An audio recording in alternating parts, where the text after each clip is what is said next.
What is up guys? Jason Ocampo nga pala nagbabalik for another toy review video. So yun, bagong hairstyle tayo ngayon. Kasi babalik na ako ng barko. So yan, naisipan kong magpagupit at sobrang init din ngayon sa Pinas. So 1 month na rin ako nandito sa Pilipinas and medical na ako bukas. Then siguro by the end of May, babalik na ako ng barko. So with that being said, ngayon lang dumating, nag-order ako ng dalawang AEW action figure from Ghost Toys. So shoutout ka sa may-ari ng Ghost Toys, no. Nakita ko sila sobrang mura at sulit nung nabili ko sa kanila na dalawang action figure ngayon. So without further ado, i-review na natin.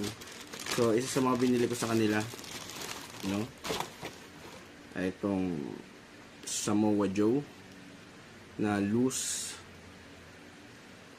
Yan. Nakalimutan kung unrivaled ba to or kung ano mang ano ng AEW, pero yan, ito siya. Sobrang solid. May clamp pa yung may plastic clamp pa yung ano niya, towel. So yan, tanggalin natin.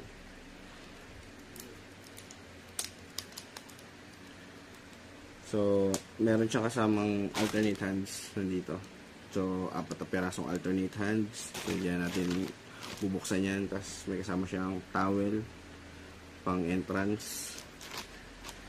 Tapos ito na siya. Sobrang solid na Samoa Joe figure, no. So may dalawang Samoa Joe figure na under AEW. Alam ko yung pinakaunang release nila is merong yung short niya red, color red. Tapos ito yung green. Ito yung pangalawa, yung latest release. Tapos hindi ko alam kung ano yung pinakaiba ng headscan nila, pero paresa lang maangas na headscan. So siguro ang pinakaiba lang itong headscan na to ay may facial hair kumpara dun sa unang release na Samoa Joe. Nevertheless, sobrang solid na figure. And lang surprisingly, nakuha ko lang siya below 500. So ang price nito sobrang mura, muraita kung tatawagin nila. 450 lang. 450 ko nabili kay Ghost Toys, no. Parang original price niya nung una siyang pinost is around 750. Then parang 3 to 4 days later parang nagbagsak sila ng presyo. So yun, yung nakita ko yun, binili ko na talaga. So isa rin to sa mga kailangan kong i-cross out sa checklist ko. Meron na akong Samoa Joe na Mattel. So ang hinahanap ko na doon sa Mattel is yung updated head scan. So meron na akong Mattel na Samoa Joe. So why not na kumuha rin ako ng AEW Jazzwares na Samoa Joe. So kung titingnan, wala rin silang halos pinagkaiba. Tight joints, parang almost brand new nga to. Kita nyo naman kanina, di ba, yung towel, meron pang plastic lamp or something. Tapos kung i-check mo, sobrang solid talaga yung action figure na to. Hindi siya loose. Talagang brand new. Kaya, gulat ako, 450. So, usually yung mga pricing nito, kung titignan mo sa Shopee or somewhere, parang nasa 1.5 pa rin, 1.8 pag nasa box. So, nakuha natin siya ng loose, parang tinanggal lang sa box tapos di na ginalaw. So yun, 450. Sobrang solid Samoa Joe. Yun, isa na naman cross out sa checklist natin. Kasi rin ako ngayon, nag figure hunting ako kasi syempre medyo naging tight yung budget kasi sobrang hirap mag budget ngayon nandito ako sa Pilipinas. Parang 1 month pa lang ang laki na ng gastos ko.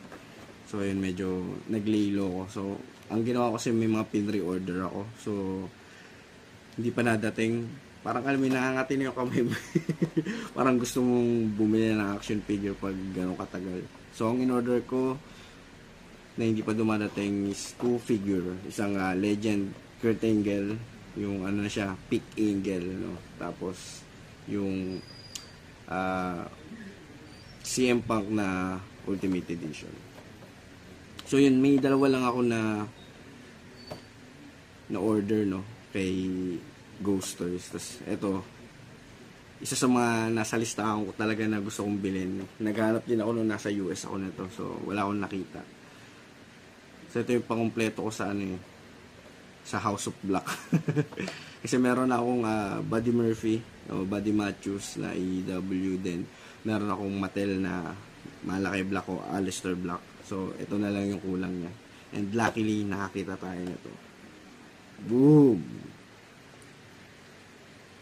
Brody King. Sobrang solid ng action figure nito. Sobrang solid. So, ayun, konting commercial break kasi medyo nag-ingay yung aso, may dumating. So, ayun, Brody King. So, medyo damaged na yung box niya. Pero, MIS dito. So, i-unbox natin. Ayan, syempre, kagaya ng mga nauna natin ni-review na nasa box na action figures, sisirain natin yung box. Hindi, sirain natin yung box. So, dito pa lang, no, sa packaging pa lang, sobrang astig. Ano ba to?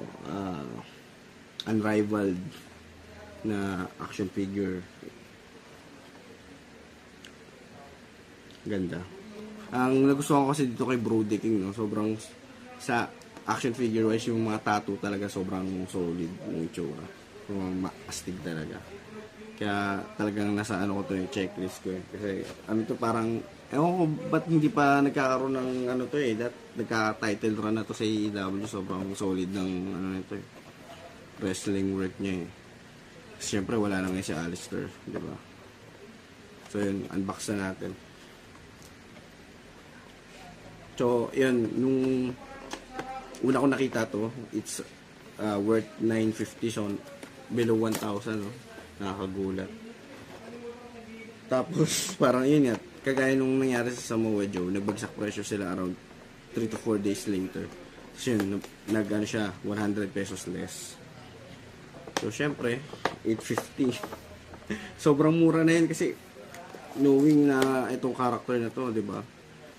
Active tapos parang feeling ko kagaya siya nung Copeland, Adam Copeland na AEW na parang most sought out. Kasi nung nasa US ako, nung naghanap ako ng action figure niya, parang nakikita ko lang lagi malakay.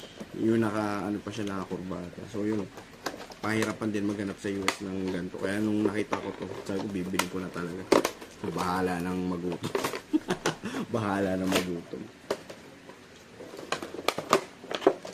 Kasi yun, shoutout din kay Sir Eman Oregas. No?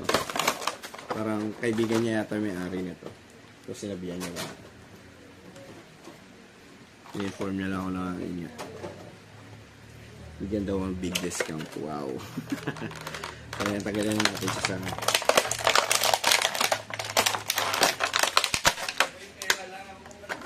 So ayun, mayroon siyang dalawang na alternate hands. Wala na siyang ibang accessory bukod dito sa ano ba to? Chain. Para siya si John Cena. Speaking of, lalagay ko to kay John Cena. So, ito tayo. Sobrang astig. What that head scan. Wow. Tingnan mo naman yung details, man. Cool tats. So yung aabangan ko pag nag-release na uli yung Mattel ng Aleister Black kasi kailangan i-update yung tats ni Aleister Black eh. So yan. Grabe, sobrang solid. Brody King. Ano pala siya? Akala ko kalbo siya dito. Ano pala to? May buhok pala siya. So may mga nakikita akong heads ka na binibenta rin sa sa kay Incheck seller dun sa Shopee. Tapos naroon din ako nakita na gano'n dito kaso hindi ko naabutan na for sale. Kaya it's either ang nakita ko lang, pinaka nakita ko yung 2-pack na Blood and Guts yata nila ni sino ba yung kalaban niya nun? Darby Allin. So yun, parang nasa $40 nung nakita ko siya sa Amazon. So hindi ko na kinuha muna, parang masyadong mahal para sa akin. So ayun, sobrang solid, no? Grabe. pang ano to eh, heavyweight na anti-wheeling. Pwede nga itong henchman o kaya ano eh. Parang ano eh, pwede siyang itapat kay Drew McIntyre. Ito yun, kumpleto ko na yung ano, House of Black. Yung tatlo sila. Kaso nga lang yung AEW figure ni Buddy Macho na ano, parang ang laki kasi nung katawan, parang 7 inches, pero ang laki nung katawan, parang yung Daniel Bryan talaga na ano. Tapos parang kinumpara ko siya sa iba, parang ano talaga, hindi talaga kasukat. Parang ang odd nung ano niya nung formula. Tapos siguro dahil sa laki ng ulo ng body Machos. Kaya nakaiwalay ngayon sa ano sa mga collection ko. Parang hindi ko muna siya shelf. Kasi nandun siya sa mga loose na basic. Yan, parang gano'n. So, yun lang. Samoa Joe, tsaka Unrivaled Brody King. So, 850 plus 450. Nabili ko lang ng 1,300 for 2. Diba? Ito, almost brand new to eh. Ano lang, damage lang yung box. So, sobrang sulit. Dito pa lang sulit na. Nakuha ko lang siya ng 850. Tapos, yun.